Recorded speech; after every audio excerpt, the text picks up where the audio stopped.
Hello guys. Quad AUKUS attempts to contain China. Russia ने कहा है कि क्वाड और ऑकस जैसे जो ग्रुप हैं वो चाइना को टारगेट कर रहे हैं। ये आप देख सकते हैं फोटो। इसमें डिफेंस चीफ हैं दोनों देशों के, चाइना और रशिया के। रशिया ने फ्राइडे को लिस्ट आउट किया यूएस पे और multilateral grouping like Quad of which India is a member and AUKUS as moves to contain China at the defence ministries meet of the Shanghai cooperation organisation here. SCO की meeting India में हुई जिसमें Russia ने कहा है quad और AUKUS जो group हैं जिसमें अमेरिका लीड करता है इन ग्रुप को, वो मूव कर रहे हैं चाइना को रोकने के लिए, चाइना को मेन टारगेट किए हैं। US and its allies are actively opposing the formation of multipolar world in the Asia Pacific with the countermeasures through military and political alliance such as Quad and AUKUS which are integrating into NATO. Russian Defense Ministry सरगाई के सागू ने कहा है, Russia के defence minister ने कहा है quad और AUKUS जैसे जो ग्रुप हैं वो धीरे धीरे नाटो की तरह बनते जा रहे हैं, इंटीग्रेट हो रहे हैं, यानी नाटो से जुड़ रहे हैं इसलिए। और उसमें मिलिट्री और पॉलिटिकल अलायंस भी दी जा रही है अलग अलग मेंबर्स को, जिससे काउंटर मेजर्स किए जा सके रशिया और चाइना के खिलाफ। The concept of free and open Indo-Pacific region is now promoted in order to contain China. A front is forming, he said, stressing that US and its enablers are pursuing a strategic agenda to provoke military confrontation with Russia and China. Concept जो है free और open Indo Pacific region का अब promote किया जा रहा है, जिसमें चाइना को टारगेट किया गया है जो कि एक फ्रंट है। ही सेड, स्ट्रेस कर रहा है कि यूएस और उसके दोस्त जो हैं वो परस्यू करें स्ट्रेटजिक एजेंडा जो कि मिलिट्री का ताकत बढ़ाना है, जिससे रशिया और चाइना को रोका जा सके। Conflict in Ukraine is a clear demonstrated of this criminal policy. Its realised aim is to inflict a strategic defeat on Russia, threaten China and maintain its monopoly position in the world. Shoigu ने कहा है कि जो Ukraine में युद्ध चल रहा है ये एकदम साफ साफ बताता है क्रिमिनल पॉलिसी को। रियल एम जो है ये इन्फ्लिक्ट कर रहा है स्ट्रेटजिक डिफीट ऑन रशिया और थ्रेटन करता है चाइना को धमकाता है कि तुम कब हमला नहीं करोगे, और मेंटेन करता है अपने मोनोपोली पोजीशन को वर्ल्ड में। Russian ministers critical reference to Quad and the explicit support expressed for China on Indian soil will not go down with New Delhi which is already concerned over the tightening Moscow-Beijing strategic imbalance amid continuing 3-year military confrontation in eastern Ladakh and the fallout of the ongoing war in Ukraine. Russian minister critical reference दिया quad और explicit member है, express किया China के लिए Indian soil पे, वो अब नीचे नहीं जाएगा न्यू दिल्ली के साथ, जो कि चिंता कर रहा है tightening Moscow Beijing strategic imbalance एमिड।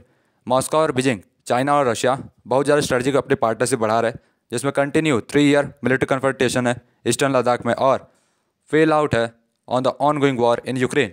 New Delhi repeatedly made it clear that it pursues a policy of strategic autonomy and that the Quad grouping among India, US, Australia and Japan is not a military bloc or alliance.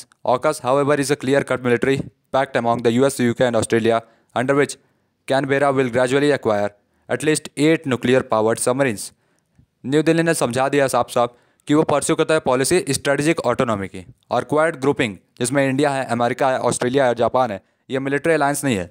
AUKUS जो है ये clear cut military pact है, यानी military alliance है जहाँ पे US है, UK है और ऑस्ट्रेलिया है, जिसमें कैनबेरा को ग्रेजुअली मिलेगा एटलीस्ट 8 न्यूक्लियर की पावर से चलने वाले submarines. In a bilateral meeting with the defence minister Rajnath Singh, Shoigu however reframed the time-tested strategic partnership between the two countries. India-Russia ties have not been curtailed despite all the external challenges of the last year, with the bilateral cooperation developing at a large scale and a rapid pace for long term, Shoigu said. Shoigu ने कहा है कि जो bilateral meeting है defence minister Rajnath Singh के साथ हुई, उन्होंने ये भी कहा है कि जो टाइम टेस्टेड स्ट्रेटजिक पार्टनरशिप है दोनों देशों के बीच में, इंडिया और रशिया के जो टाइज हैं, दोस्ती है, वो अभी तक ख़राब नहीं हुई है। उसके जो एक्सटर्नल चैलेंजेस हैं वो दोनों देशों को झेलने पड़ रहे हैं, जिसमें बायलैटरल कोऑपरेशन है डेवलप हो रहा है लार्ज स्केल में और रैपिड पेस है लॉन्ग टर्म के लिए। Shoigu said. India in turn asked Russia कि वो फैसिलिटेट करेगा प्रोडक्शन स्पेयर्स का इंडिया में मेंटेनेंस करने के लिए रशियन ओरिजिन वेपन सिस्टम का, which can also be exported to other nations. The two sides discuss Russian defence industries participation, the make in India initiative and the ways to provide for the impetuses to it. An official set, official ने कहा है कि जो India जो है उसने Russia से बातचीत की है प्रोवाइड करने के लिए प्रोडक्शन ऑफ स्पेयर्स, यानी जो रशिया के गन है, जो भी जितने भी हथियार हैं उन सब के पार्ट्स देने के लिए, और साथ में उनको दूसरे नेशंस, दूसरे देशों को भी दे सके। जो दोनों साइड से उन्होंने डिस्कस किया Russian defence industries participation, make in India में भारत में बने हुए स्वदेश भारत के प्रोडक्ट इनिशिएटिव और वेज प्रोवाइड करेगा फर्दर इम्पिटस करने के लिए to it, an official set. India and Russia are still struggling to find an active payment mechanism for the defense deal in the wake of US-led sanctions on Moscow for invading Ukraine in February last year. This has somewhat delayed the delivery of the 4th and the 5th squadron of S-400 Trump surface-to-air missile system, among other things, to India, as reportedly by TOI earlier. तो एक report के हिसाब से India और Russia जो है इन लोग struggle कर रहे हैं, संघर्ष कर रहे हैं फाइंड करने के लिए effective payment mechanism defence deal में इन द वेक, क्योंकि यूएस ने अपने सेक्शन लगा दिए हैं, पाबंद लगा दिया मॉस्को के ऊपर, क्योंकि उसने यूक्रेन पर हमला किया है पिछले फरवरी यानी पिछले साल से. दिस हैज़ समवॉट डिले किया डिलीवरी, देरी हुई है 4th और 5th स्क्वाड्रन S-400 के मिलने में, जो कि सरफेस से एयर पे मिसाइल मारने वाली सिस्टम है ये. और भी जो हथियार इंडिया को रशिया से लेना है उसमें भी देरी हो रही है. While India has taken steps to diversify its arms imports over the years, Russia still remains its largest weapon supplier, with a 45% of the total import in the 2018 to 2022 time frame.